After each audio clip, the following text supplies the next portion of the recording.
Okay. Are we here? We're ready? Okay. Happy New Year. Welcome. And as usual, we'll start with the campus sound check. If we lose video, you guys know the drill. If we lose video, but we still have audio, we'll just sort of keep on going. If we lose audio, there'll be a 10-minute recess as we try to resolve the problem. If it's still not fixed, after 10 minutes, we adjourn. And no, don't think pulling out the plug is going to solve anything. We will find it. So let's go to the different campuses. Polly, are you here? Polly is here, and we hear you clearly. Great, thank you. What about downtown? Yes, downtown here. Happy New Year. Happy New Year, downtown. And West? We're here. You're there and ready to rock. Okay, great. And is Tempe here? We hear you. Yes, we're here. Okay. So, all right. Are we ready? Got your clickers? Okay, keep an eye out for the thing. So, Kairete Ecclesiastai Academiakoi.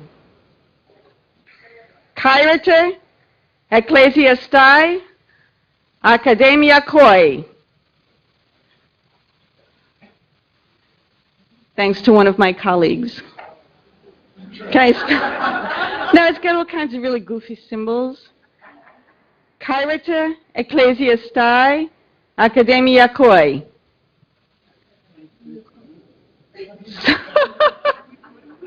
Okay, so click on the language that you think it is. Is it Ancient Greek, Latin, Celtic, or Old Norse? Hint, it's taught by the School of International Letters and Cultures. So,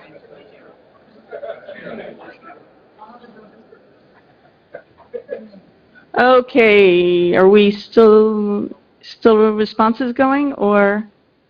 Looks like it's about to stop. Yep. All right.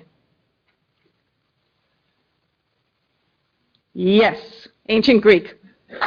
Okay, yes. Ecclesiastai, the church, the word for gathering. Okay, ecclesiastic, that kind of thing, comes from the Greek, not the Latin. Okay, boom. Yes, that part was French. And now we will hear from Provost Page, who will give us a report on what's going on in the world.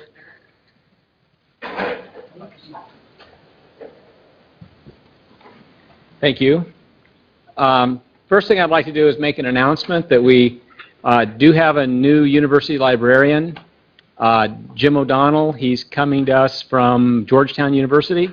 He will be starting here officially February the 6th. So, so anyway, I don't think we've pushed that out yet, not to this group at any rate.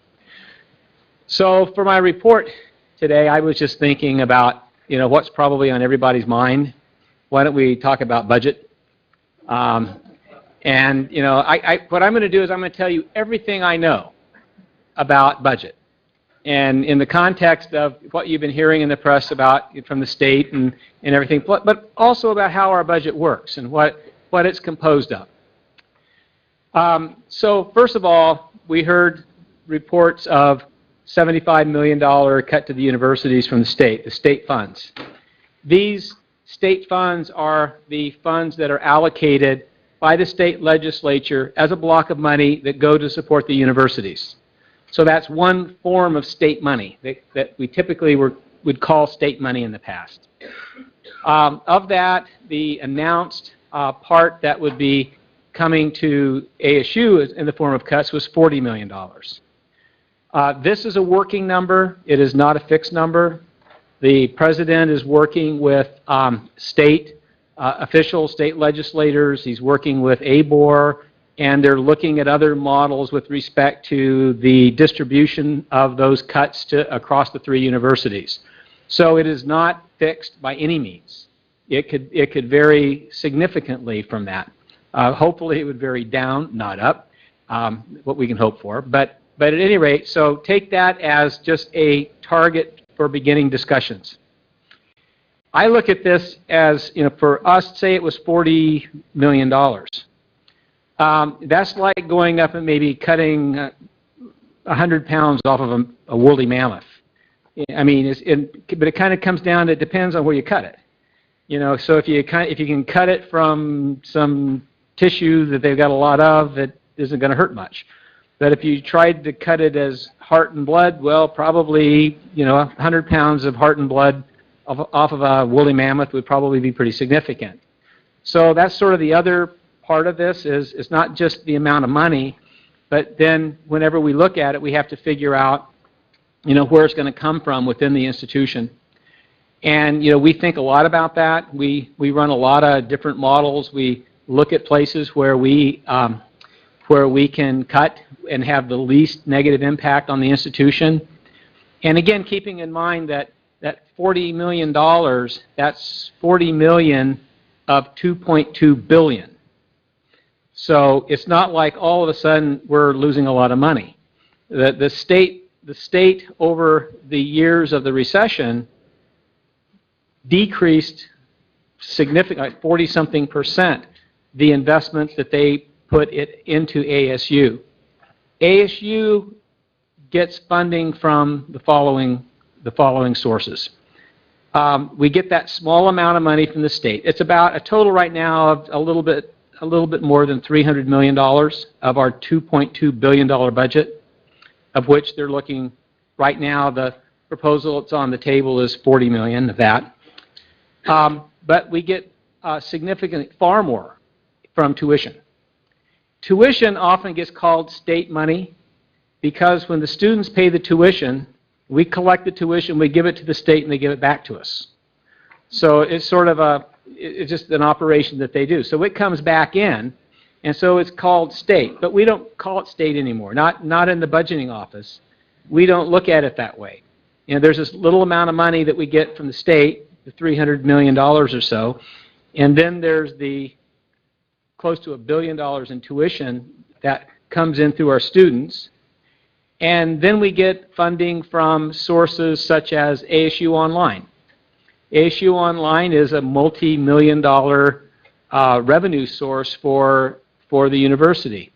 We get other funding through summer sessions, and your departments get money from offering summer session courses. We get money through grants. External grants come in, and we get those resources help us in two ways. They help us with respect to funding the research that the money is given for, and then also those funds go into infrastructure. They go into infrastructure directly in the form of about 80% of the indirect costs that come in on those grants get spent by OCAD on developing the infrastructure, and about 20% of it gets passed down to the college and down to the units and then down to the individual investigators, and again, it's supposed to be invested into infrastructure. So we have multiple ways that we get resources. We also get money in the form of bonds for our buildings. So bond money comes in, we build these new buildings we have around here. So those are all different kinds of investments. And also we get money that's given to the foundation. We have fundraising events and foundation funds come in, and we spend. Do you remember offhand what the actual spending contribution is? It's about $50 million a year from the foundation funds or something on that order that go in. They actually get spent in in programs within the university. I think it's somewhere in that order, because a lot of this is endowments and whatnot. So then all of that goes into this pool, and it adds up to about $2.2 billion. And again, we don't like to talk about state money and other money. It's all just money.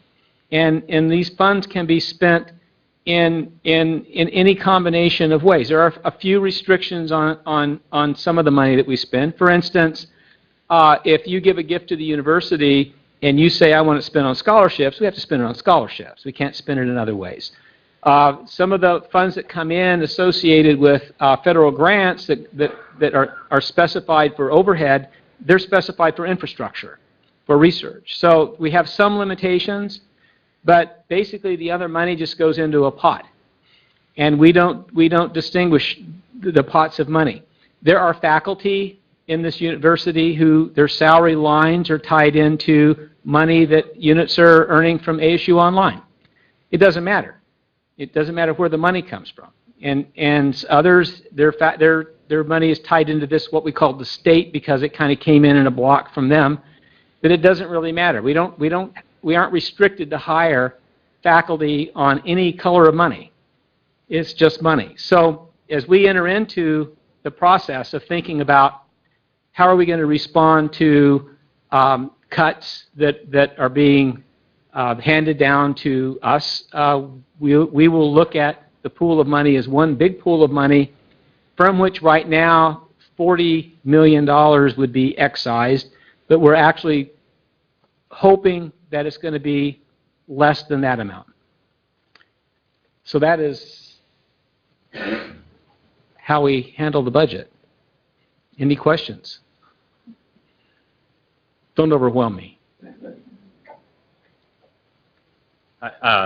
I'm Dave Wells from Interdisciplinary Liberal Studies. The concern I have is more strategic because right now the economy, quote unquote, is booming, and we have a $1 billion deficit, and they're fighting the K-12 lawsuit, and they're not going to rescind the corporate tax cuts that they've put in place, and the Ducey administration says they don't want to raise taxes.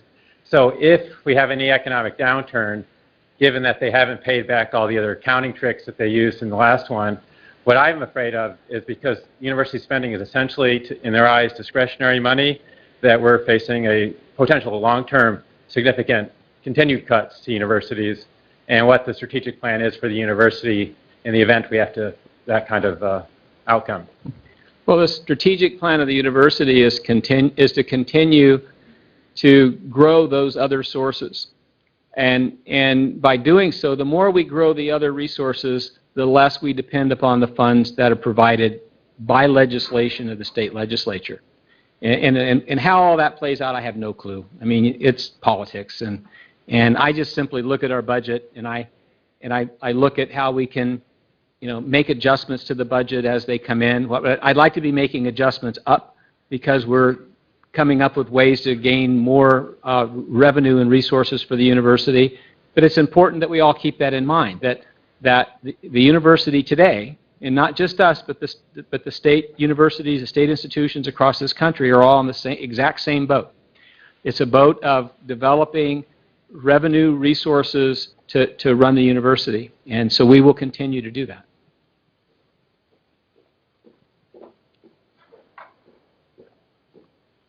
Yeah, we do need to circulate. So are there any questions from West?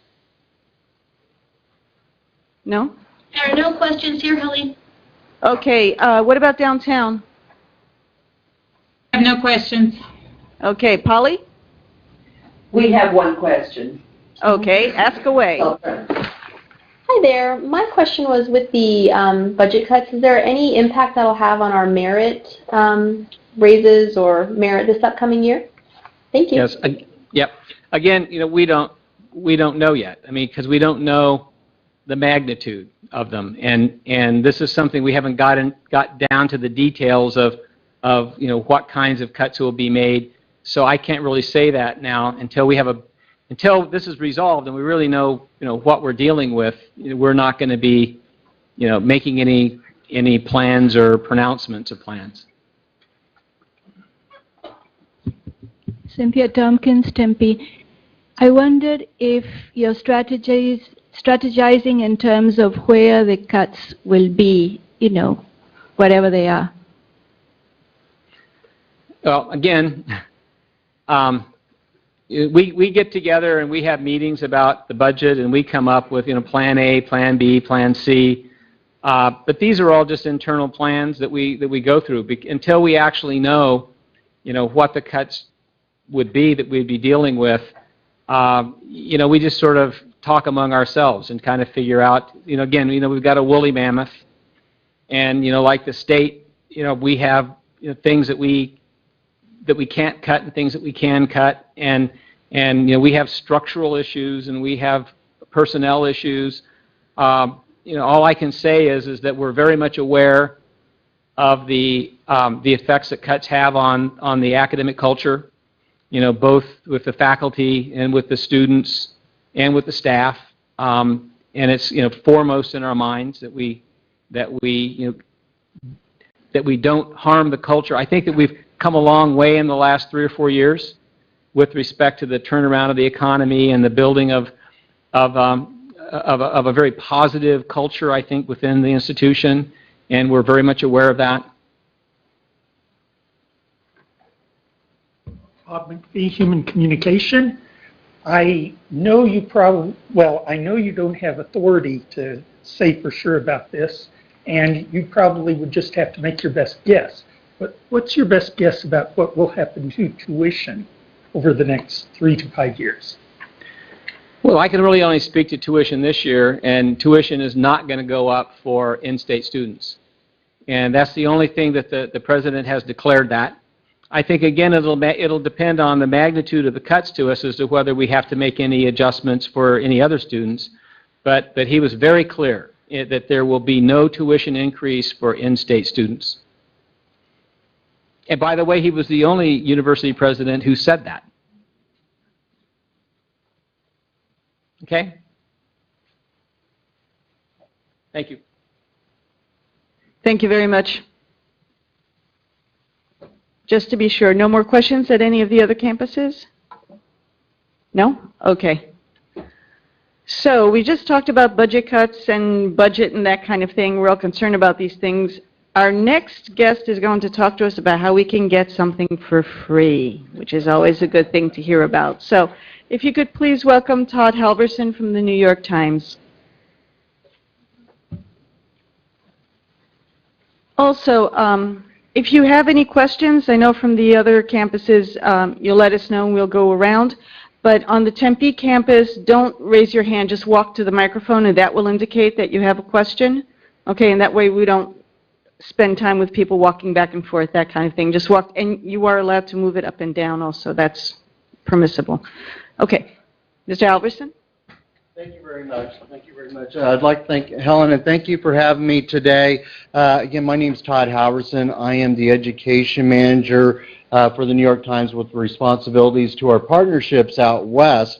It's my great pleasure today to really share with you the ASU Libraries purchase through the Center for Research Libraries access to New York Times for each and every faculty, student, and staff here at the ASU system. 83,000 access points to New York Times. What this is their very own subscription. So it's not the text will go to the archives. It's an actual subscription to the New York Times that you, your staff, your students can access by going to the ASU Libraries landing page and simply search the New York Times. I won't go into any detail about the resources we have. I will tell you this. The New York Times has been involved with higher education for well over a century. We are the originators of news in education. We became a division of the New York Times in 1931, and since then we have excelled to work with the academic community to enhance our resources and help you get those coveted aha moments, make those connections for global awareness, ignite the classroom conversation. Again, so my purpose today, I left some flyers, is to provide you with that information so you can share that with your colleagues and students. And also another resource you may not be familiar with, which is the New York Times in Education. The New York Times in Education is our website for educators. Within that website, you will find curriculum examples all the way from accounting to writing and rhetoric. You'll also find two very purposeful, intentional programs. One is called the New York Times in Leadership. It is with the International Leadership Association and leadership scholars throughout the world. We've come together to bring the leadership development conversation to the classroom. The basic premise is our scholars that contribute to the program isolate a New York Times daily article and attune that to competency development and leadership. The sister program is the New York Times in the first year. That was designed with the Higher Education Research Institute and John Gardner Foundation of Excellence in Undergraduate Education. That program also takes an article each and every day that attunes itself to a skill set or focus area for leaders for first-year development with your first and second year students. There's abundant resources within each of those. Those are additional resources that the program provides. In addition, we're working on co-curricular activities. The downtown campus has Times Cafes where they select a subject topic and we provide food. If everybody's familiar with, if you bring food, the students will come, they'll come for the food, and they'll stay for the conversation. We're also working on writing contests, such as a writing letter to the editor. Our division is looking to bring a journalist to campus to talk about such topics as the Middle East. I know Thomas Friedman's going to be here next month, but we're also looking to bring another speaker in March. So that's a quick snapshot of what we offer. Now, to get into the in-depth use of the New York Times in Classroom, we are having a workshop on February 26th. There's 3 of those at the library, and I encourage you to share that with your colleagues and your faculty. That's where we'll go into real depth of these resources we provide and hopefully plant some seeds how you can utilize that for your mission. Is there any questions? Downtown. This is Barbara Fargenstein, Downtown Campus, and I just have a question. You mentioned flyers. Is there any plan to send those flyers out to the other campuses as well as Tempe? Yes, Barbara. Pam is going to have electronic copies of those, so she's going to send those out. Good. Thank you. Yes, sir. On hard copy of New York Times, are you still providing subscriptions to faculty that they can pick up at different spots on campus? I haven't done that 13 years, but I did for many years. Okay, the question was if there's still going to be hard copies of the New York Times. Is there still such an animal as hard copy of a newspaper? Sorry. Just a reminder, if you're in Tempe, you have to walk to the microphone. Okay. Good question. This program is our all-digital readership program. It replaced the print program from years ago. Again, everyone now has their own use of the New York Times. But it is a great question because if faculty are going to incorporate the New York Times as a resource for required reading, then we upgrade those faculty to the all-digital access program, so that's all the tablets and all the devices. So we still provide that service. Great question. Thank you. Okay. Thank you very much. Thank you, everybody. Okay. Thank you very much. And now, briefly, we will have the the Chief Information Officer from UTO, Gordon Wishin, who will come here and update us on changes, anything that's happening in terms of technology, and maybe how we can avoid North Korea. Thank you, Helene. I know it's been some time since I've addressed this group, so I brought a number of items along with me that I thought would have particular interest to the faculty. And I'd like to start, I can move this up and down, right? I'd like to start with a brief update on some infrastructure improvements that we've recently made. Now, this first part has a lot of bits and bytes and numbers, so when I see your eyes glaze over, I know that you'll have had enough of them. But first of all, we've made significant improvements to the wired infrastructure, the network infrastructure of the campus over the course of the past couple of years. We've moved from a 1 gigabit service to 10 gig, moving to 100 gigabit service in the network core. In the next 12 months, we have 100 gigabit links to some of our more research-intensive facilities in biodesign, A2C2, next generation cyber capability. We've also installed 40 gigabit links between all of the campuses to reduce some of the latency in the traffic between the campuses, and fully redundant multiple links to the commodity internet, as well as 100 gigabit service to internet too. We've replaced almost 4,000 wireless access points across our campuses in the last 2 years, and each of those new access points have been improved from 54 meg service to 450 megabit service. And we believe that we're the first campus in the country of any size that has gone completely to an 802.11n, which is the latest technology wireless deployment. We've also gone through 17 buildings on campus so far and replaced some of the 30-year-old cabling that we have in many of our facilities with new coax and network cabling. And we've also segmented our network into multiple zones. We now have a residential zone that's separate from the campus network zone and the research network zone. And we've added intrusion detection and intrusion prevention systems across all of the campuses. In the last year alone, we blocked more than 90 denial of service attacks that were launched against the campus. In the data centers, we've improved the reliability and performance of the data center networks. Just as an example, in FY11, we had over 1,700 minutes of outages in the data center network. This past year, we had a total of 117 minutes of outages in the data center network. Next on our upgrade list is to go back through all of the cabling and increase the number of wireless access points. While we've replaced a very significant number of wireless access points across the campus, we still do not have enough capacity in that deployment to support some of the advanced technologies that are being used in our classrooms. So we'll be targeting all of the classrooms with additional access points in this coming year. We plan to install another 2,500 to 2,600 wireless access points. Currently, we have a density of wireless access points to seats in the classroom of about 1 to 75. We're headed to a density of 1 to 11 seats per access point. And then finally, we've got 21 buildings on the list to have the network cabling rewired and reinstalled and brought up to the latest standards.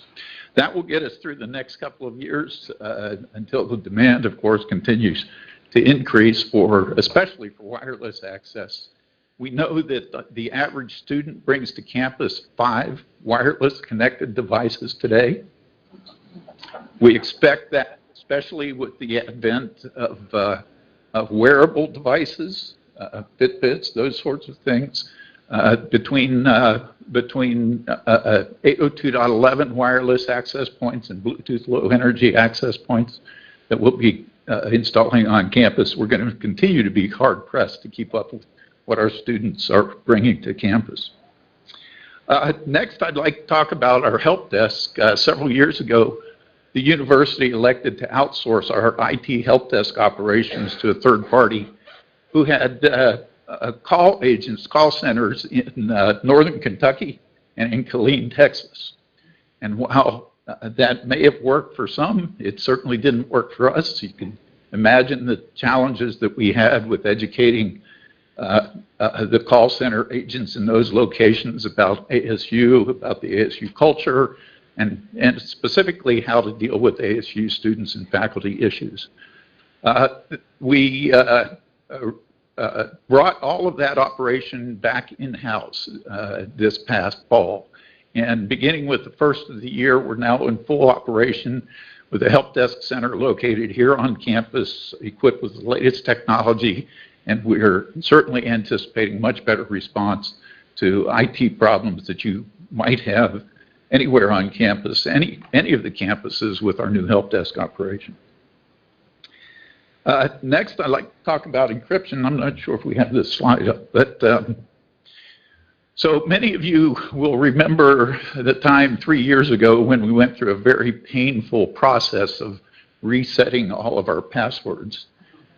Right? It took us 2 to 3 days to get through that process at the time because of the legacy infrastructure issues that we had. That was caused by an intrusion into our systems that I'm happy to say the perpetrator was ultimately discovered and arrested in Canada. As a result of that, we were happy to confirm our own sense at the time that we didn't really lose any sensitive information. The password file that was downloaded by the perpetrator was encrypted, and he had not taken any action to decrypt it and lose any of that information. But out of an abundance of caution, particularly concerned about protecting sensitive personal information of our faculty and students, we took the action to ask everyone to reset their passwords. So since that time, we've made substantial improvements to the security infrastructure for the campus, our processes as well. And we're quite confident that we have the core of the campus and the principal data systems that are used by faculty, staff, and students with a secure perimeter around them. However, we still suffer from the occasional loss of laptops and portable devices that contain data with sensitive information. And it's for that reason that we've instituted a policy of encryption for all devices which contain sensitive information. And we've been asking all of the campus departments and faculty, staff, and for that matter, students, to enable the encryption that is inherently already installed on particularly PCs and Macs, so as to protect any sensitive information that might be on those machines. We're getting about a 50% acceptance rate of that, and we'd like to drive that adoption rate of encryption higher, particularly on laptops and portable devices. More information about encryption and about the whole entire encryption program can be found at the link that you'll see on the slide. So it's also the case that we have, because of past practices that were once perfectly reasonable, often stored sensitive information such as social security numbers, maybe credit card numbers, on our laptops, on our PCs, and even on our desktop machines. To help and assist faculty and staff in finding out whether there is sensitive information contained on their machines, we've purchased a product called Identity Finder, which simply, when executed on a Mac or on a PC, will scan the machine for the presence of sensitive information and deliver to the owner of the machine a report that then allows the owner to determine whether that information is necessary to keep on that machine or not. So this can be downloaded from our website, and again, at the link above, you can see, get more information on it. We've also recently, because again of our concern for the safety of sensitive information of our faculty and staff, just signed a contract with a company called All Clear ID to provide at no cost to faculty and staff identity repair services. And this service is provided to assist any faculty or staff member who may feel that their identity information has been compromised and used to affect their credit or to institute some sort of fraudulent activity, some services that will allow that to be remediated. And in fact, when you make a call to the All Clear phone number that's provided here, they will actually assign an investigator to your case to go complete all necessary documents that a credit agency might require. They'll initiate disputes on your behalf with creditors. They'll act as your expert and agent and ensure that your financial information is returned to pre-fraud state. This is being provided as a benefit to employees of the institution, and we'll be making a broad campus announcement about this later this week. Then I also want to mention, finally, the availability of the LiveSafe application. This is a mobile application that's been deployed, principally focusing on student safety, but it's also very appropriate for faculty and staff to utilize. The LiveSafe application allows you to connect directly with ASU Police in real time and direct access to ASU Police Dispatch and 911 emergency service. It provides an activity called Safe Walk so that friends or faculty members can view your step-by-step progress on a walk across campus. And you can check live with designated emergency contacts to monitor your trip and then deactivate it after the trip is complete. It will provide alerts to personal emergency contacts in time of distress, as well as a number of other functions that can be useful as you're walking around campus, or in fact anywhere within the local vicinity. So these services are all available to faculty and staff, and some of them available to students as well. I did want to mention also, I forgot one, was Microsoft Office. We just completed negotiations with Microsoft to make Microsoft Office products available to all faculty and staff at no cost for download on up to 5 personal devices. So we hope that these improvements will be useful to you, and I'll be happy to come back at any time to answer questions or provide you additional information. Thank you. Thank you.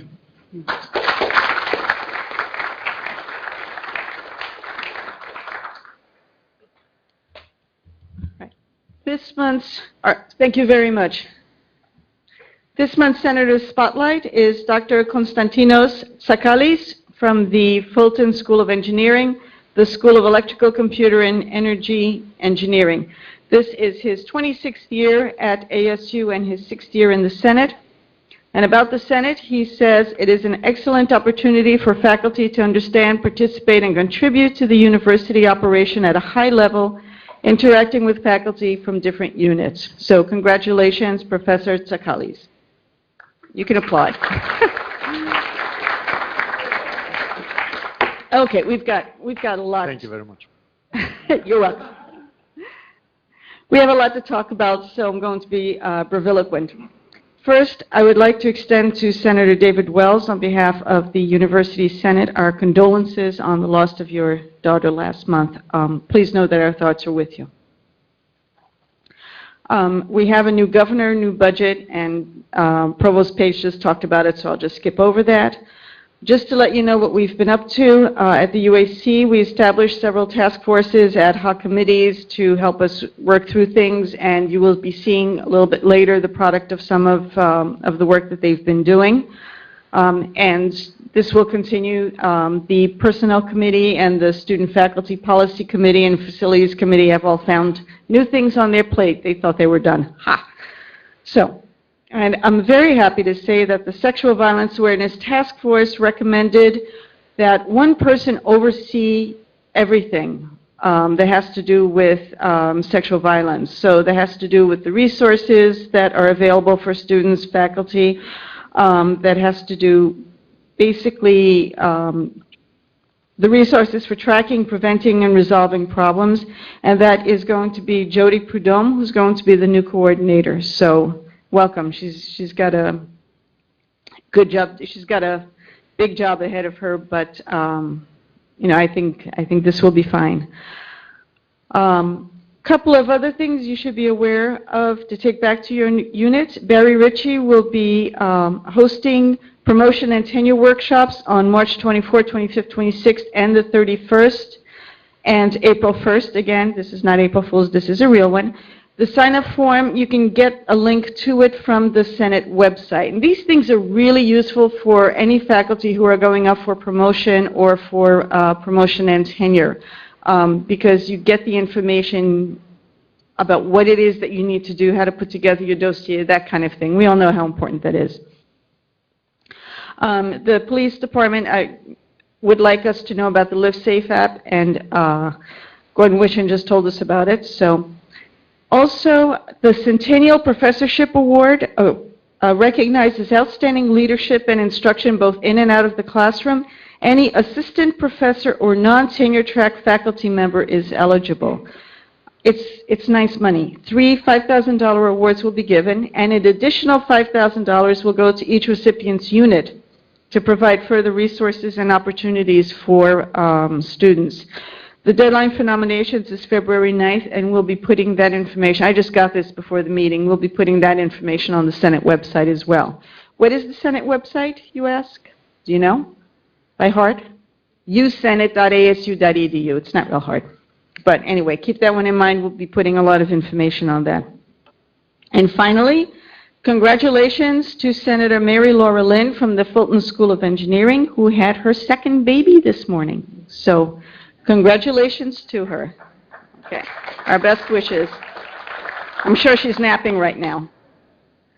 So new business, and so we're dealing with new business now. CAPSI, Kathy, you have the floor. Thank you. You see before you some new business CAPSI motions.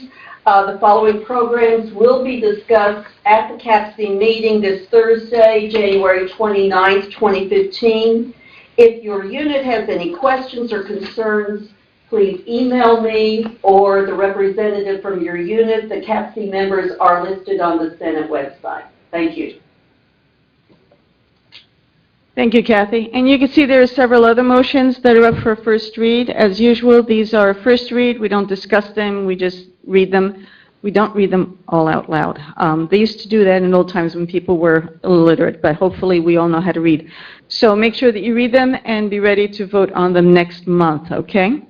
If you have any questions or comments, there should be contact information after each one of these new motions. Okay, now the moment we've all been waiting for. Let's get through the old business real quick.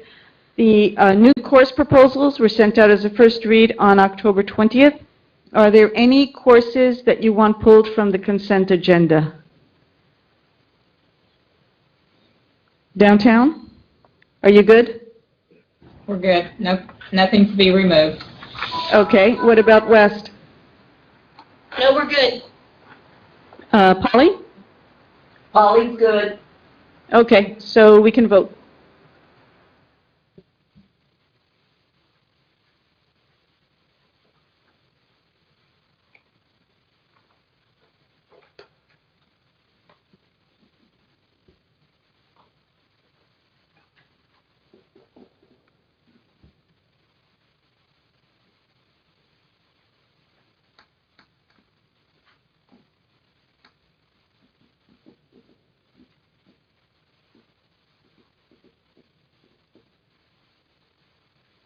Well, there's a lot of us here today. Okay, we ready? Go ahead. Yeah. Oh, are they still voting? 86? Well, 83 yes, 0 no's, and 3 abstains. So the consent agenda is accepted for the new courses. Kathleen, now you have the floor for the CAPSI motions.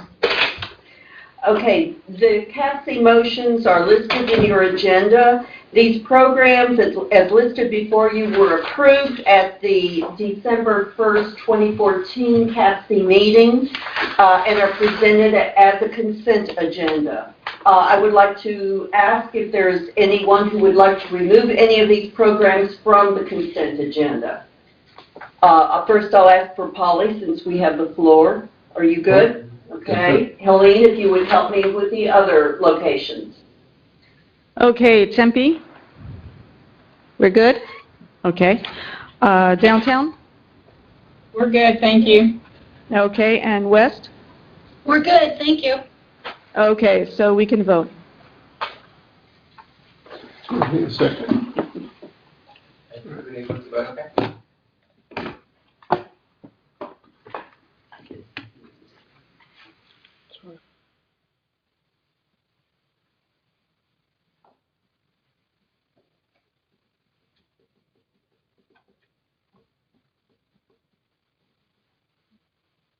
Okay. I think we have Stanley in the back Oh, okay. working on that.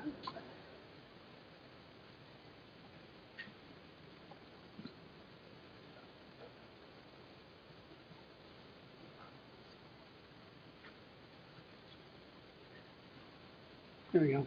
Okay, there we go. All right, 82 yes, 0 no, and 3 abstain, so the motion passes. Thank you. Okay, now we will vote on Senate Motion 2015-43, moving proprietary and classified research policy from RSP 404 into the ACD manual. Essentially, this is just putting it back under our control so that it can be part of the ACD manual. So, is there any discussion? Any questions about that? Downtown? No questions. Okay, Polly? I see none, thank you. Okay, West? No questions. Okay, so I think we can vote.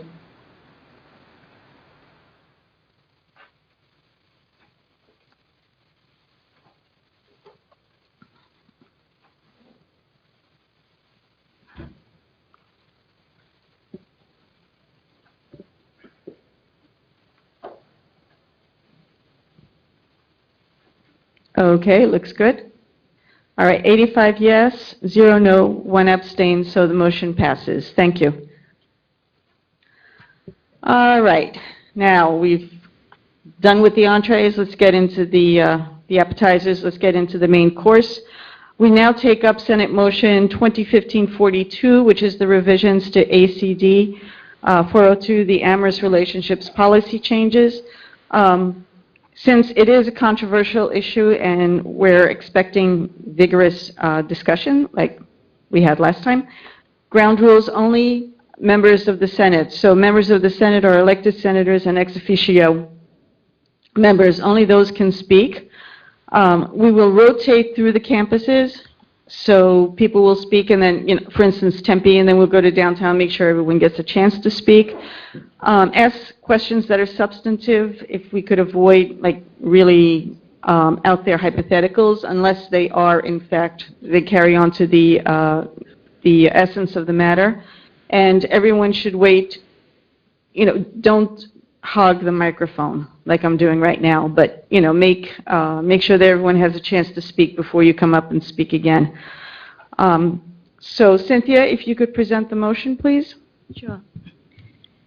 After the November 3rd vote, the ACD 402 ad hoc committee comprised of Jason Robert, Kamala Green, Brenda Hosley, Keith Hollinger, Elaine Osipov, Chuck Barbie, Len Gordon, and Miles Link, was joined by Amy Lagenfield, Rita Bassi, and Roxanne Doty. The expanded ad hoc committee met 4 times and revised ACD 402 Amorous Relationships. The revised version was taken to the class Senate, and it was also vetted by the senators of Downtown, West, and Poli. As you can see, ACD 402, romantic or sexual relationships between faculty members and students, is more inclusive in terms of process and represents the collective effort of faculty. I move that ACD 402, Amorous Relationships, be revised as presented by the committee to all members of this assembly. Thank you, Cynthia. Because this is coming as a seconded motion, we don't need to worry about a second. So we are now open for discussion. So again, in Tempe, if anyone wants to speak, just come right up to the microphone and line up. So please, and make sure you identify yourself. Sure. Good afternoon, everyone. My name is Cassidy Posel. I'm a senior here at Arizona State studying genetics and cell development biology. Today I'm wearing my other hat as undergraduate student body president for Tempe. But this afternoon I'm speaking on behalf of all the undergraduates of this institution to give my absolute support to the 402 policy change. Our student government was actually very disappointed to hear that the original revision stating an absolute no tolerance policy was voted down at the Senate meeting earlier this year, but feel that this new revision is at the very least a well-intentioned step in the right direction.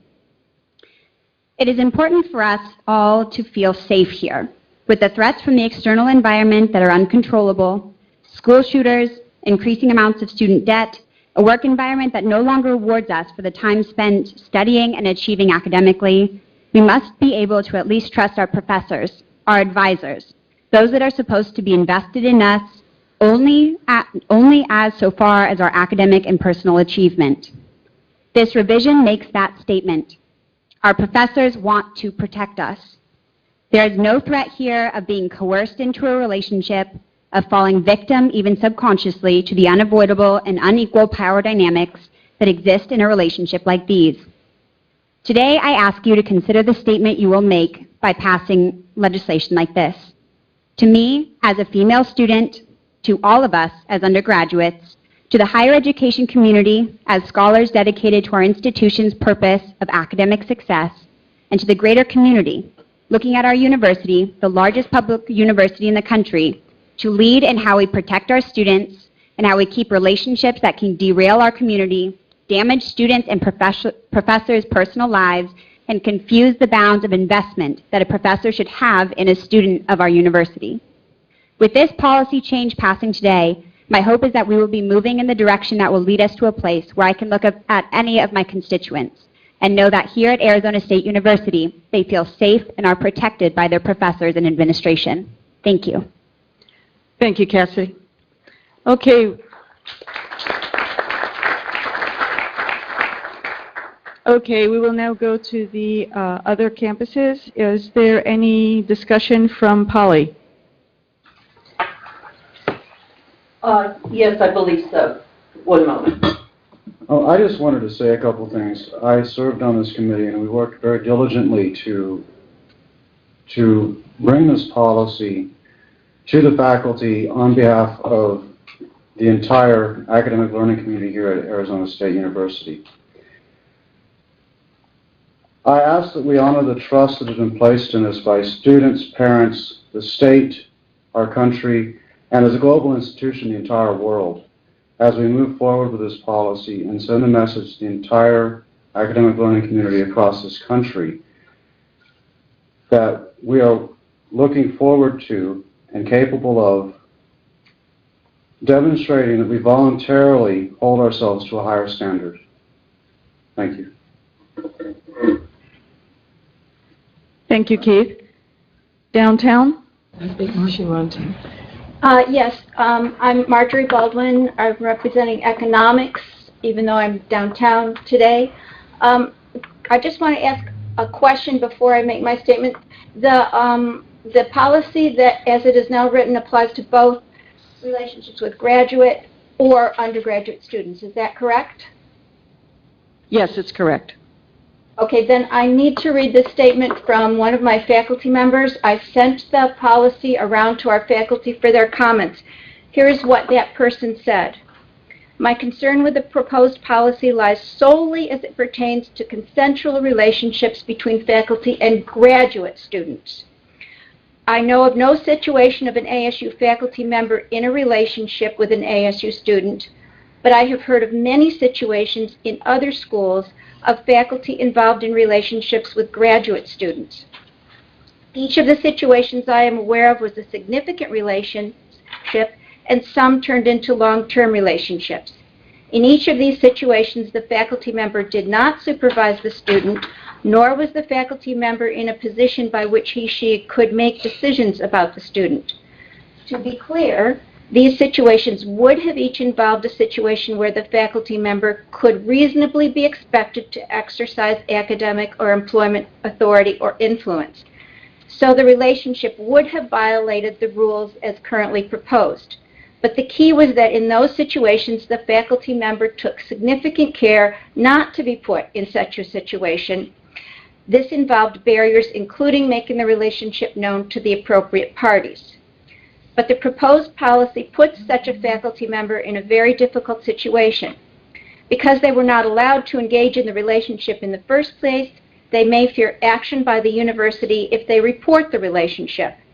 Thus, it may instead lead the faculty member to make the very decisions that the policy is attempting to prevent, and to do so even if the faculty member would not have done so absent the policy. I do understand that the Faculty Senate's policy is that such relationships should not exist in the first place. But when one sees so many numbers of long-term relationships, it's hard to believe that policy will prevent such relationships. And I must admit, I don't see the problem so long as barriers are in place to prevent either favoritism or retribution. But barriers require the ability of the faculty member to report the relationship. Indeed, many universities make a distinction between faculty undergraduate relationships versus faculty graduate relationships, and in the case of graduates, simply require the faculty member to report the relationship to the chair of his or her department. So let me again reiterate, she's speaking as the policy would address relationships with graduate students, not with undergraduates. Thank you. Thank you. West? Hi. Hi, yes, this is Sherry Collins here. I would just like to say that I've watched the committee work to diligently take into account the objections that were brought up last time, and I've also been moved by discussion that says that this can actually be in some ways worse for graduate students because of their careers. I've also watched that happen nationally with philosophy, where some schools, because of relationships with graduate students, have not been able to take graduate applications this year. I'd like to see us do the right thing. Thank you. Thank you. And now we're back again in Tempe. Good afternoon, everyone. It is an honor to be here. My name is Herman Cadenas, and I am a fourth-year PhD student in counseling psychology. And I'm speaking today in my role as president of the Graduate and Professional Student Association. We represent all 16,000 graduate and professional students at ASU at all locations, including online. Not only speaking as the president of the graduate student body, but also on behalf of the my fellow four undergraduate student body leaders. So I speak on behalf of 83,000 students at Arizona State University here today. When I learned that the Faculty Senate was considering a revision to the relationships between faculty and students, we did what responsible leaders would do. We went back to the student body and we went to our senates and our assemblies, which are structured like your senate here, and we sought feedback from students. What we heard from students, both graduates and undergraduates, time and time again, was very consistent. We want a very clear boundary between the relationships between staff, faculty, and students, both undergraduates and graduates. And we would like this boundary to be clear and to be delineated in your policies. We're very concerned about the power differentials that may happen when students and faculty enter into amorous romantic relationships. In fact, we're supportive of policies that will also limit the relationships between undergraduates and graduate students who are in different power relationships. For example, research assistants and teaching assistants, lab managers, management interns who oversee the work of other students. So as graduate students, we're pursuing options to make sure that those relationships are clearly delineated and that there's a boundary. This is an extremely important issue for not only ASU and Arizona, but for our nation at this moment. As students, we're doing everything we can to prevent sexual violence from happening again here at ASU, and we need you to join us in this effort and pass this policy change. So we're in complete and total support for 402. Thank you very much. Thank you.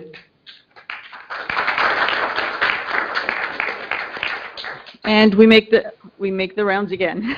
So hang on just a second. Polly? Yes. My name is Kathy Puckett. I'm the president of the Poly Campus. This policy has been vetted by the undergraduate and graduate students as well as the Senate committees. I urge that the senators vote in favor. Thank you. Thank you. Downtown? It's been said.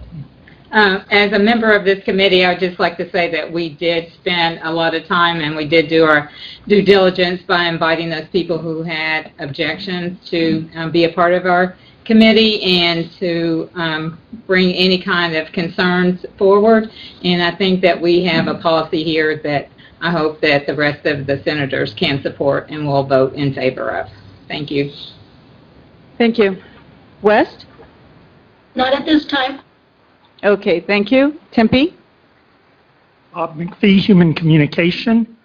I merely want to say, and I hope I'm not beating a dead horse or whatever is involved, I know from personal experience in the fairly distant past, I'm happy to say, of at least 2 relationships that were strung, or what were created between professors and graduate students.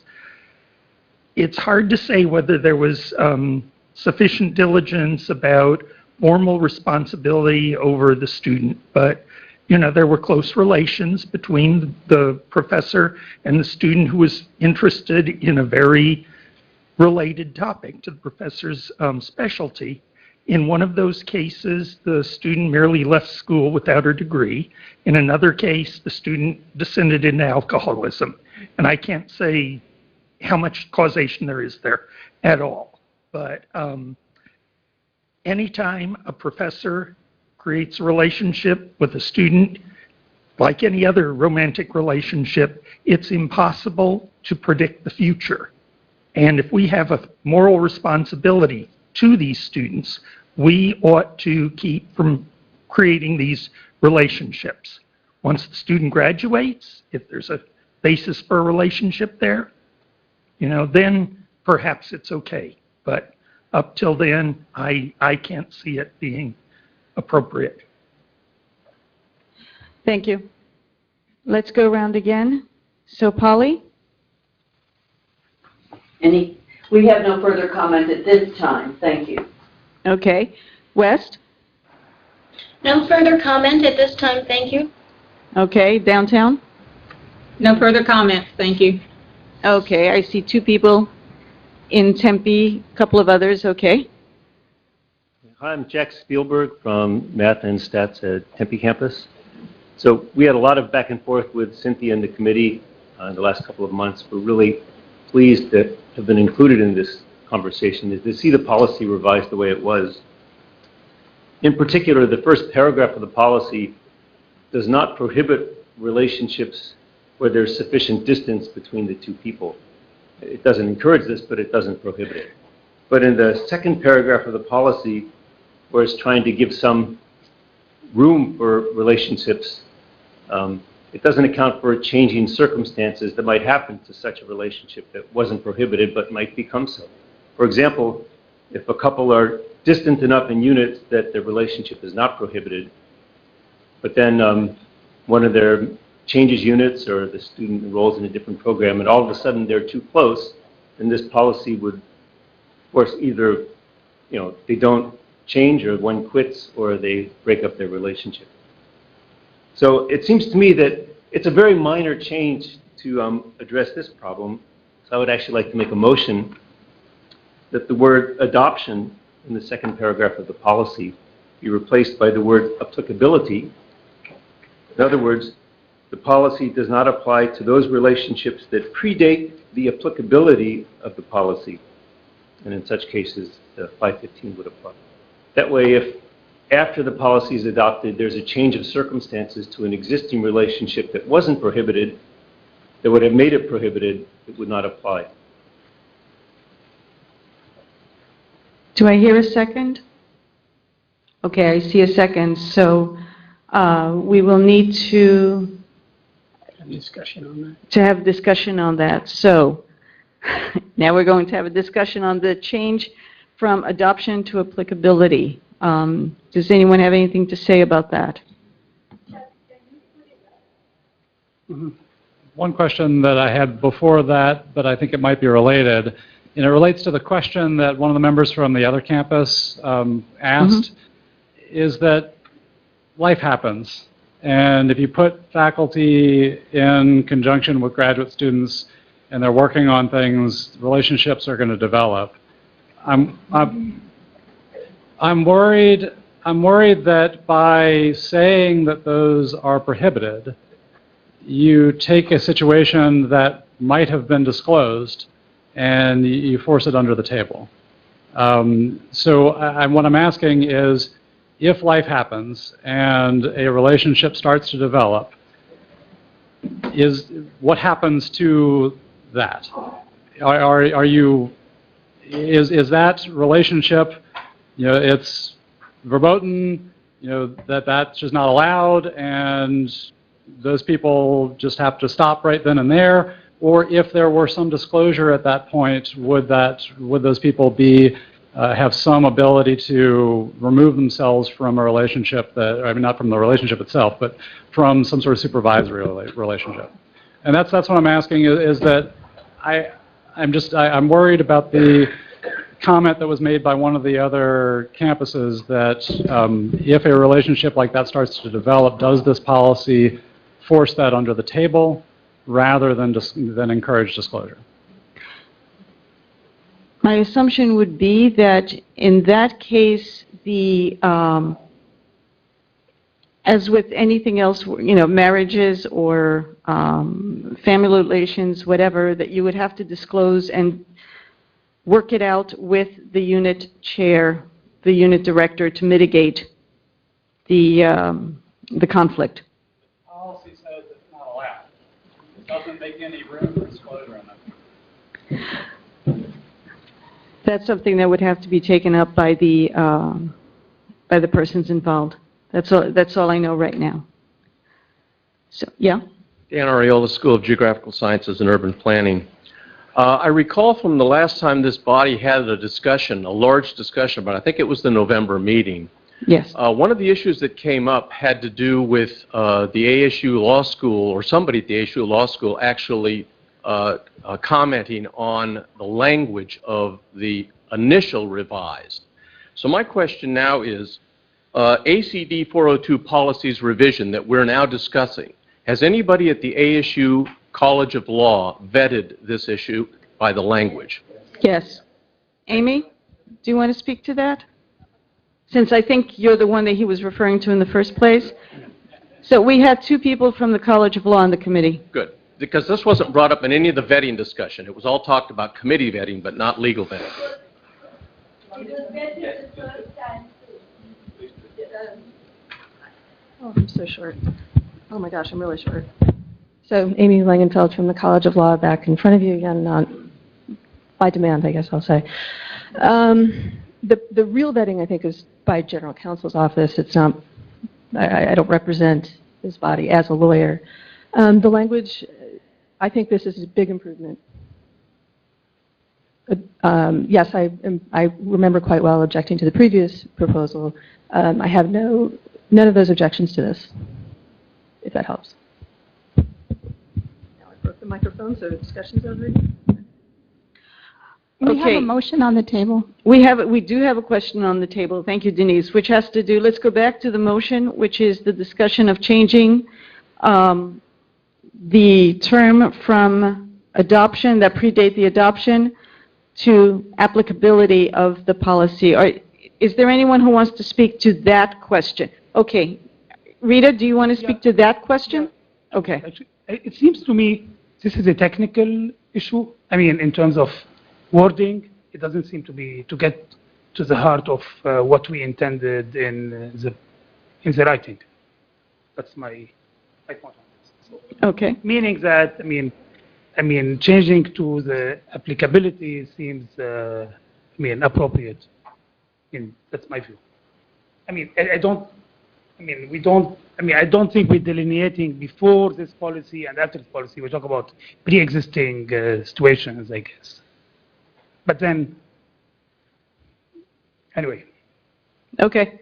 So are you speaking to the motion, to this motion about the word? Yes. Okay. Right. Steve Dash, School of Earth and Space Exploration, and I think it's important that the applicability be the key thing. We have a situation in our department where we have 2 spouses who, one is a professor and one is a graduate student, and that has happened twice. And it's because people meet in grad school. They're 2 graduate students, and they meet and get into a relationship, and then one is hired and the other maybe hasn't finished graduate school and they wish to continue it at the new place where their spouse is. Now, in this particular case, they're spouses and they'd be grandfathered in, but the same situation could happen without spouses. And we are all very supportive in the School of Earth and Space Exploration of having some clear boundaries. We think that there is a real problem. We read the New Times article. We're aware of this, but we don't want to see people in innocent relationships get punished or hurt for doing something very innocent, and this is one of those situations. So clearly, if they were in a relationship, maybe not a spousal relationship, married, but in a relationship before, and now it is not okay, but it's okay if they just declare it. That's something we want to make sure is okay, because it happened twice.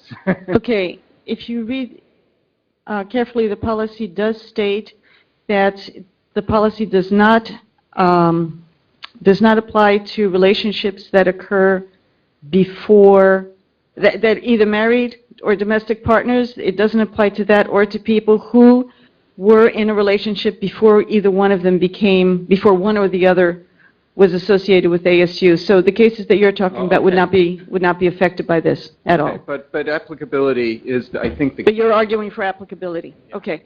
Is anyone else arguing for the change to applicability?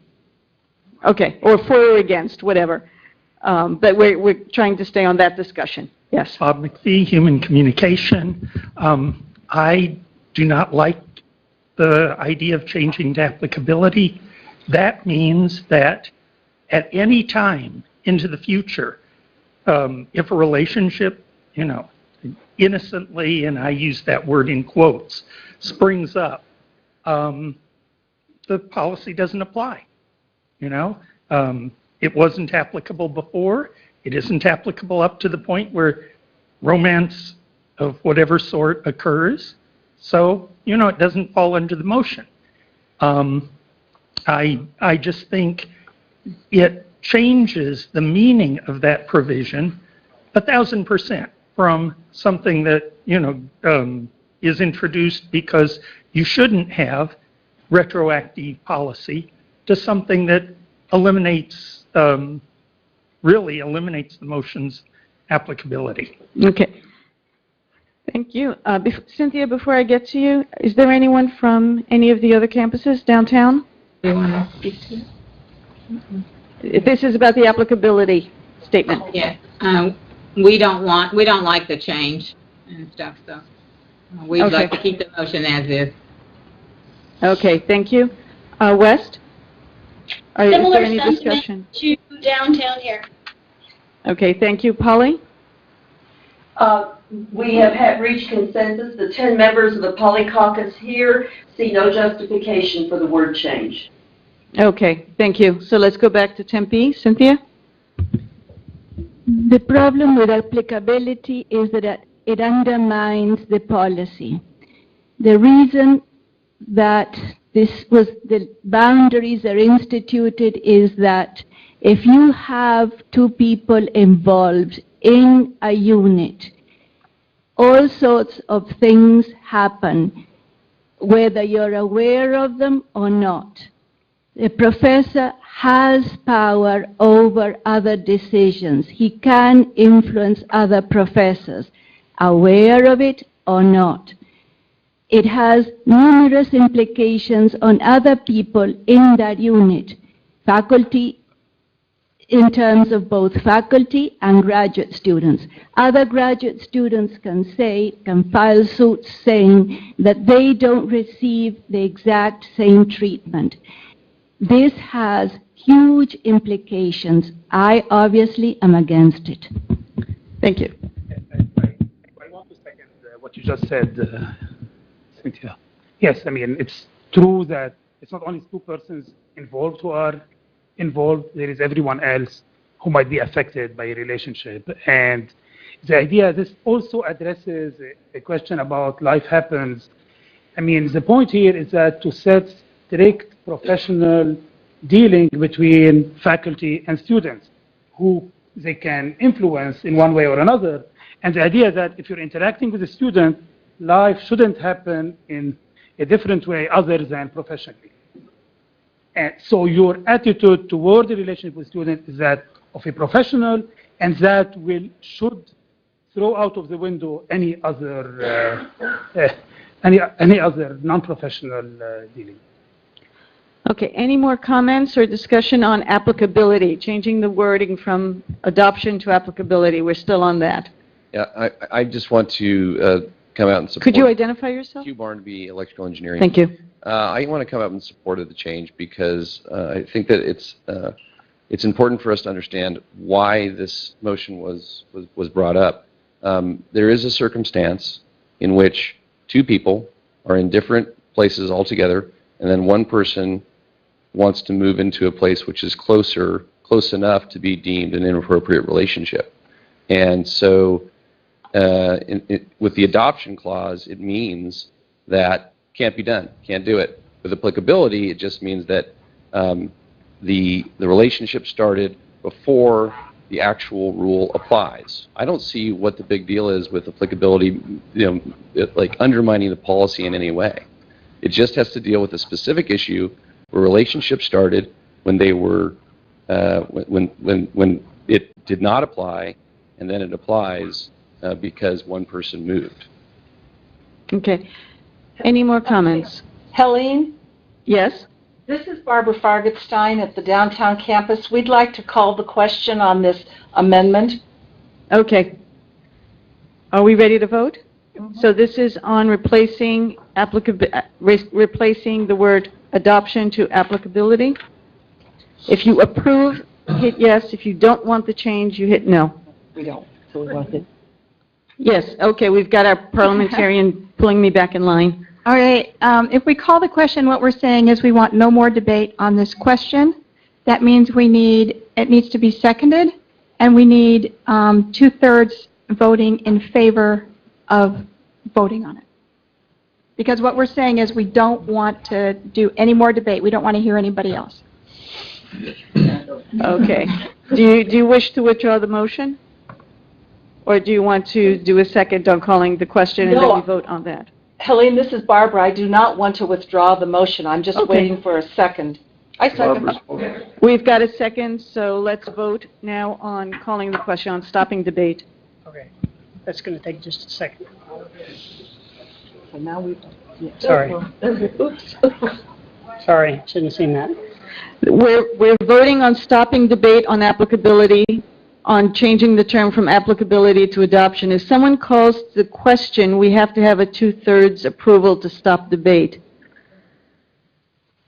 So we have to vote on that, and then we vote on the adoption, and then we can continue to debate the entire thing unless somebody has another statement to make. It's like those Russian Matryoshka dolls, one inside the other. So it's a good thing we have Denise here, who's keeping track of exactly which doll we're at. I'm ready.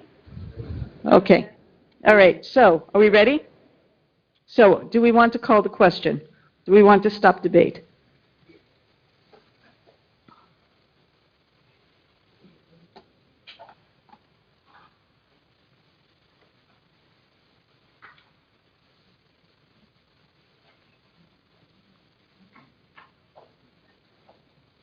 Okay. Ready? Yeah. Okay, so 80 want to stop debate, 5 no, and 4 abstain. So the debate is stopped. So now let's vote on the applicability question. Okay, so now do we change the term adoption to applicability? So can you pull that one up? No, I have to type it, so it's Oh. going to take a second. Yeah, he has to type in these things.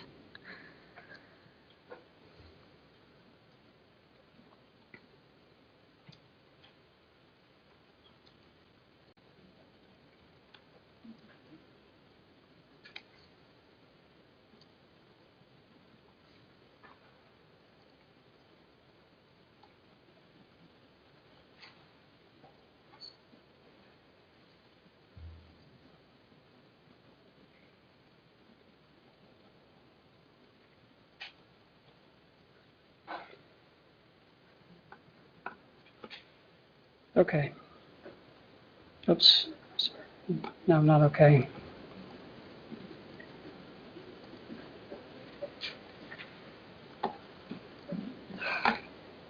Sorry. Are we ready to go, or? No, we're not- No, we're not ready. no, we're not. You can talk amongst yourselves. Yeah, go ahead. I messed up. I have to do it again. Sorry. Okay. Typing under pressure. I don't know. Can we do a voice vote? Well, it'll just take me Okay. 60 seconds here. But. Or a campus-wide vote? Okay. Anybody see Downton Abbey last night?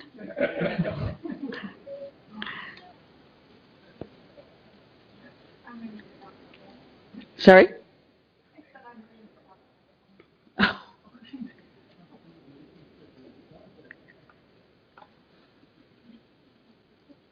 Okay, now I'm ready. Okay. All right. Now we're ready to go. UTO, can you put it on presentation mode?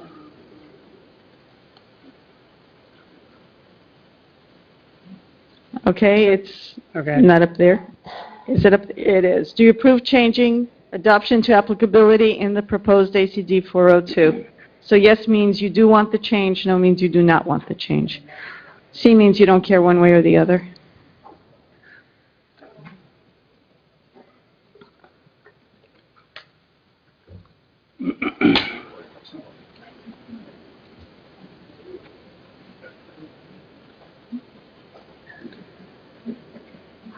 Okay.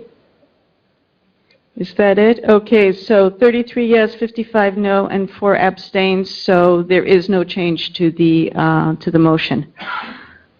Okay, any more discussion on the motion as it originally was? We will not be making any changes.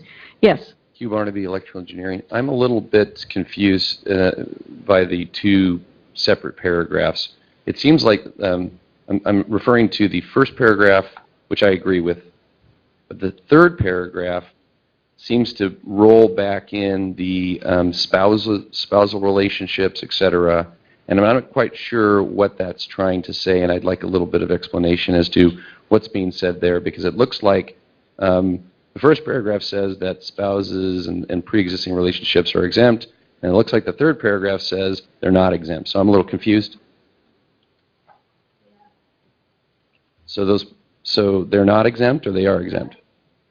Okay, it's not quite clear to me. No, they are exempt, but again, the same policy that occurs anywhere else is that you may not do direct supervision. So if you're married, if a professor is married to a graduate student in the same department, that professor may not direct that student's dissertation, for instance. It's that narrow kind of exemption. It's the usual kind of, you may not do a direct supervision. Okay, so it's the essential difference. The essential difference is the reasonably expected to in the first paragraph versus the third paragraph, or I'm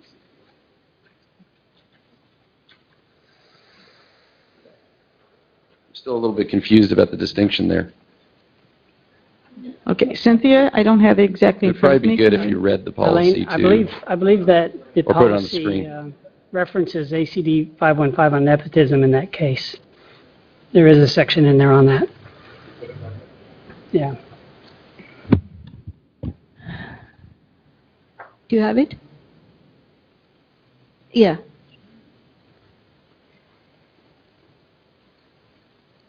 The question is that we are going to also change ACD 515. And that had to do with nepotism, and we were going to include this sexual relations too. So, in theory, you cannot direct your spouse's dissertation. You cannot have any direct influence over a student who is your domestic partner or you're in a relationship with. You can't do that right now either, you see. So that's there's no change there. So I don't know if that answers the question. Okay. Any other comments about the policy? Any more discussion? Okay. All right, one more from Tempe, and then if there's anyone in any of the other campuses, make sure that you let us know. Okay, go ahead. I'm Stefania Tracoña from the School of Math. I just have a comment that was brought up by faculty in our units, and they noticed that the previous policy was for every ASU employee shall not participate in any key decision or recommendation involving anyone. So that includes staff, faculty, graduate students, some guesting, and this one instead is only for faculty, student. So what about relationship staff, student? Cynthia will address that. Apparently, we can only make recommendations for faculty. That's the reason why. Well, this is the faculty senate, you see. They have their own rules. That's what we were told. That's why we did not apply them to them. They are covered by, they have a special manual. It's SPP. So they have their own manual. That's why we can't do it. The same thing for graduate students. We were overreaching. Okay. Any other questions or comments? Polly? I believe Polly is ready for us to call the question, please. Okay. No, don't call the question. Just say you don't want to do We're done. We have no further comments. You don't have any comments or anything. What about West? No further comments or questions? Okay, downtown? No further comments or questions. Okay, Tempe, any more comments or questions? No, seeing none, we're ready to vote.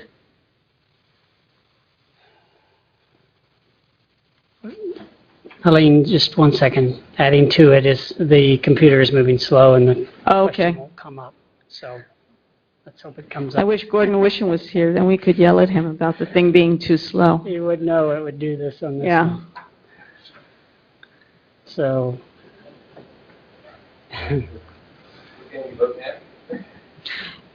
We'll be able to vote as soon as he gets whatever it is, that he does whatever it is that needs to be done. Just so the campuses know.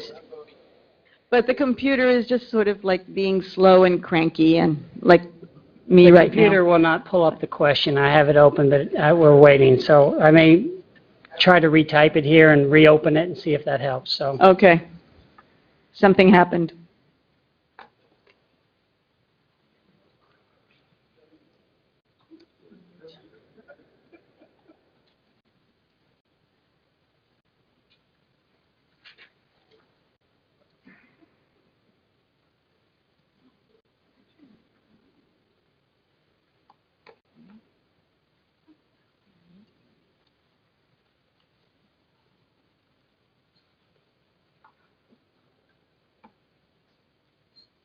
Okay, thank goodness we have it. Okay. All right, are we ready to vote?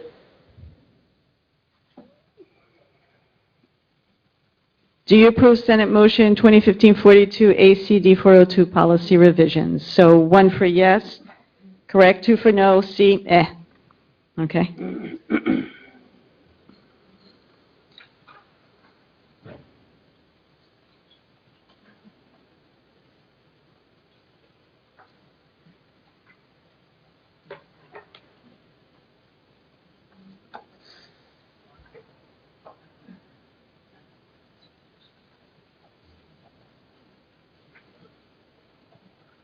Okay, does it look like it's ready to go? Yep, it's ready. All right, let's see what happens. Okay, the motion passes. 76 yes, 11 no, 4 abstain. Thank you very much to all of the committee members. I know you worked extremely hard. There was a lot of blood, sweat, and tears on this, so thank you very much to all the committee members. Whew, sigh of relief. I know someone who's going to have a big glass of wine tonight. Okay, so, as some of you split, committee reports now. Tom, would you be able to give us your committee report, the University Services and Facilities Committee? Okay. Thanks, Elaine. I wrote a University Services and Facilities Committee mid-year report, and it's 19 slides in length, and Chuck has posted those on the Senate site, so I encourage everybody to go look at that if you're looking for detail. I'm not going to go through 19 slides, but I will give you the highlights. The University Services and Facilities Committee has been active. We've had 3 meetings so far during the fall semester. The 24th of September, we set goals and prioritized concerns. We had 3 faculty members that spoke up about issues that had to be addressed. And to address those issues, we had the 5th of November meeting, and we hosted Morgan Olson, and John Riley was there to discuss campus concerns by those faculty, as well as to get an update on what was happening across the university. Excellent meeting. A lot of information is embedded in that report, so please go back and visit that. The 3rd of December, we hosted Melinda Alonso and Gabe Mendez, who are in charge of ASU parking for all the campuses, and they talked a lot about the technology that was coming into play. We have a 2-year cycle to replace all of the campus parking technology. So parking garages such as Apache are very complicated systems. They're actually running old versions of Microsoft that are no longer supported.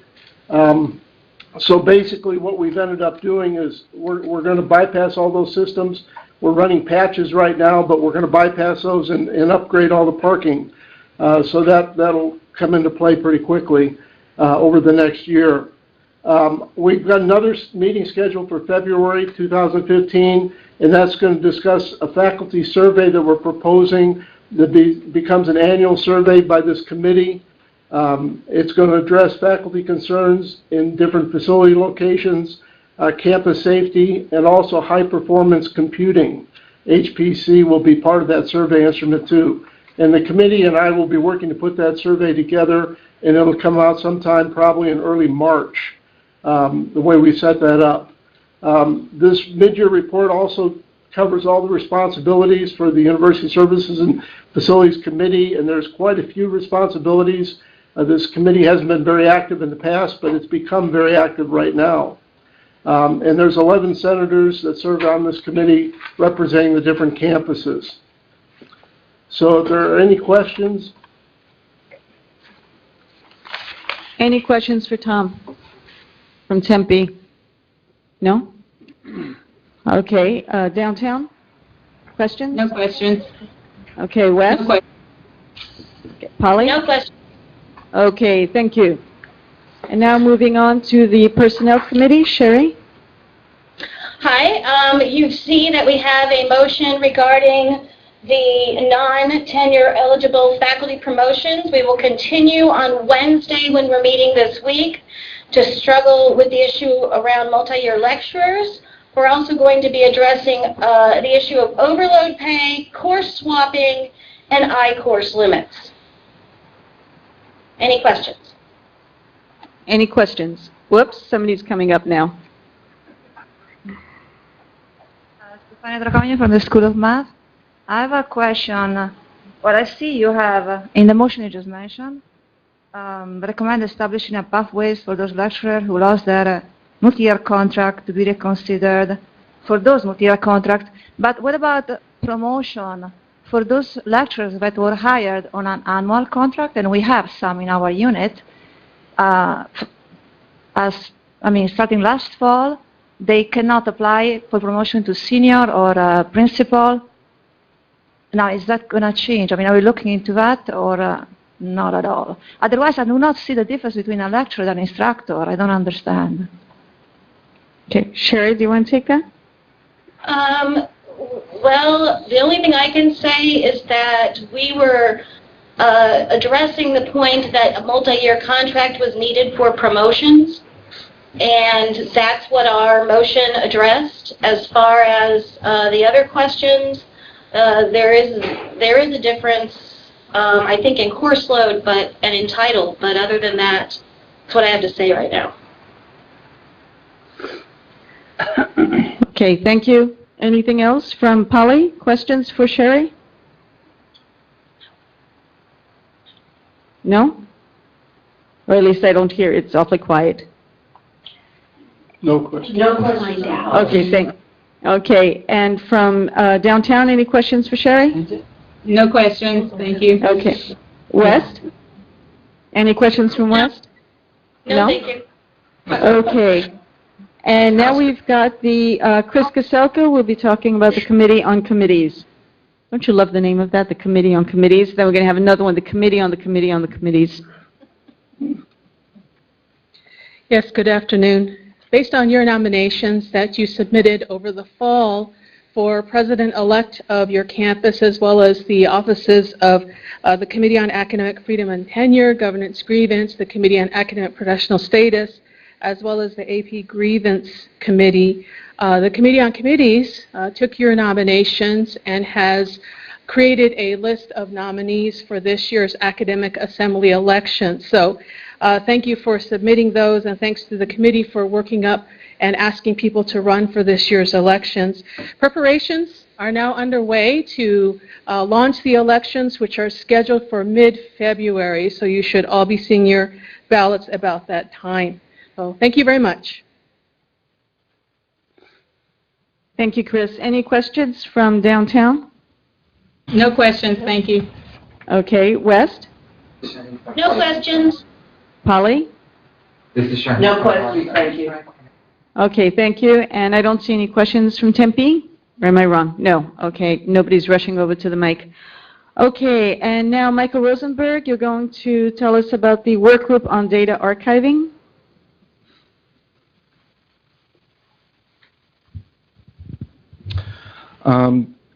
So you may recall the data archiving work group is a continuation of a subcommittee of another committee from last year that has been trying to generate policies on data archiving and data openness for the university. We spent a good chunk of the fall looking at infrastructure questions, and at the beginning of the fall I tried to communicate to the campus at large a copy of the report and the policy draft that we had prepared last year. I tried to talk to the provost to get him to send that down. He couldn't meet with me. Instead, I sent a letter to every dean on campus of all the major deans of all the units, asking them to send it on to down into their units. Many of them did. We've gotten some really good feedback from certain units. Many other deans did not do it because it wasn't important enough coming from me for them to remember it more than the 3 seconds it took them to read the email. And so there are units that are completely unaware of it, as far as I can tell. You may have seen an email announcement on December 26th about a new website called Live Data, which is about a tri-university project to be a one-stop shop for finding about data resources at the university. That has nothing whatsoever to do with us. That is an independent project that apparently is being run. They did not know about us, and we did not know about them until about 6 weeks ago. However, we are now in communication with them. They're actually working on the infrastructure end, so we're going to now focus on the policy, and we are going to take the feedback we have gotten and try to come up with a policy document that we can go forward with. There has been some debate about whether or not it is sensible to bring that policy to the Senate before the infrastructure is in place, because we're a little concerned about adopting a policy that we can't actually support as a university. One way or the other, we will have a policy sort of ready to go by the end of the semester, whether it's time for the Senate to review it or whether it should sit until the infrastructure is better, and then the Senate should consider it as something we'll figure out later, both amongst ourselves and with the leadership of the Senate. Thank you. Are there any questions from downtown? No questions, thank you. Okay, West? No questions, thank you. Polly? Not at this time, thank you. Okay, thank you, Michael. Okay, we've reached that point now where all the exciting stuff is over. Now there's open forum. If anyone has any question, comment, thing. Oh, I see someone heading for the microphone. Okay. I'm Kevin Ellsworth from Letters and Sciences. I know you're all eager to go home, but I have a question for the Provost's office, and Barry Ritchie's the last man standing there, so I guess it goes to him. There's a rumor that the Provost's office will be prohibiting faculty from teaching overloads, and I want to know if there's any truth to that rumor, or if not, and I hope the Personnel Committee will pay attention, because I heard you mention that as though it's on your radar. And I'm concerned, of course. I feel that'd be a direct violation of HCD 51002, which allows faculty to teach overloads for supplemental pay. It puts limit on those overloads. If they want to teach more than 2 an academic year, more than 33% pay, then they must get the provost's approval. Otherwise, they do not. But it's a resource that gives faculty and students alike a lot of advantages. Enrollment is sometimes unpredictable, can grow quickly. If I have a class and I need to add a section late, or even planning ahead need to add a section, I want to find the very best person to put in that section. And if one of the faculty comes forward and says, I'd like to teach an overload, it'd be good to have the freedom to do that. I also have faculty, some of whom are instructors. They're paid $32,000 now base salary. They count on those overload classes. 2 a year allows them to get that salary up to $38,000. And if there's a new prohibition on that overload, then they're back to $32,000. I know it's a lot of work to teach an extra class, but they'll have to go elsewhere to find that income if they can't get it here. And they're good faculty. It's good for our students, and it's good for them to keep that talent in-house. So is that a rumor, or is there any truth to that?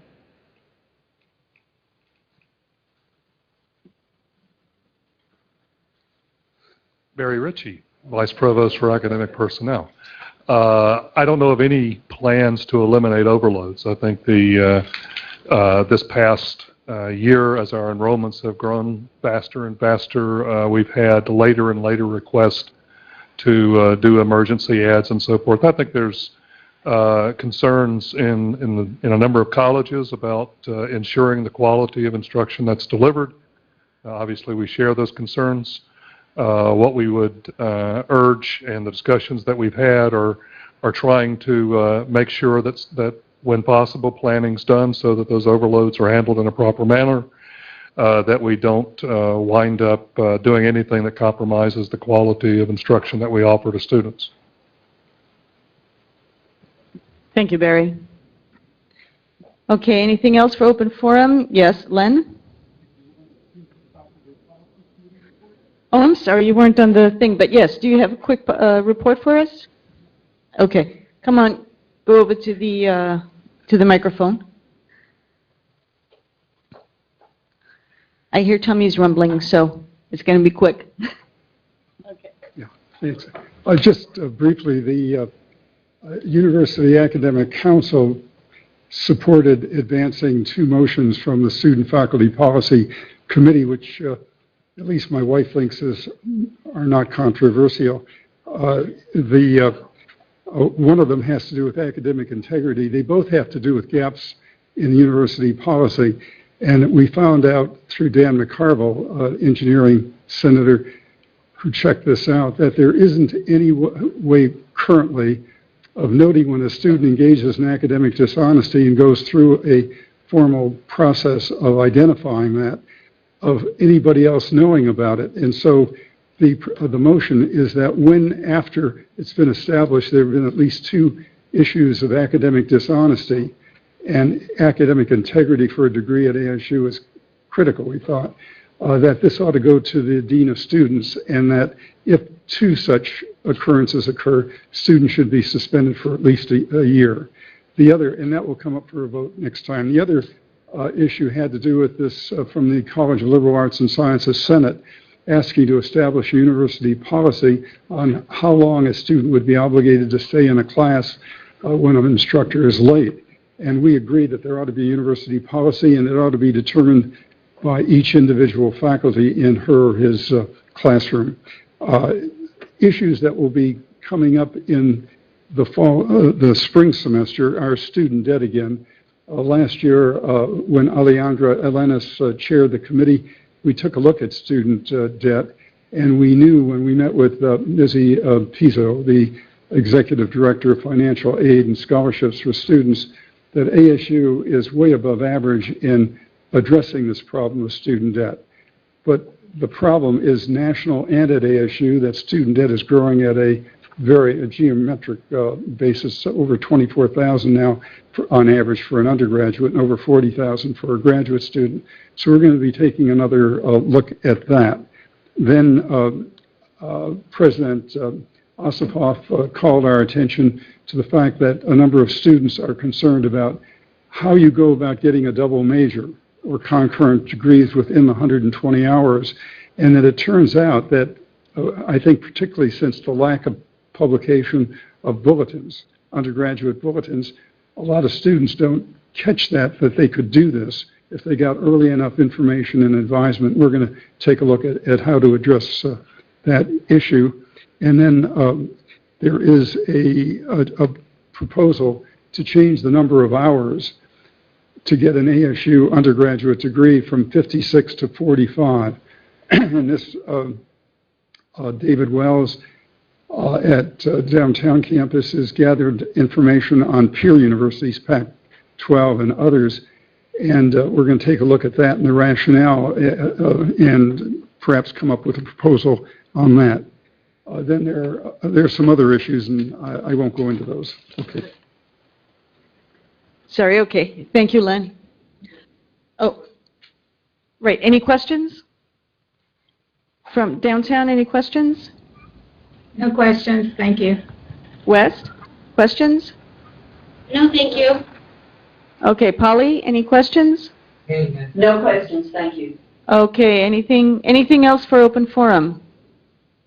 Do I hear a move to adjourn? Oh my, many seconds. Okay, so, hey, what happened to my gavel? We're adjourned.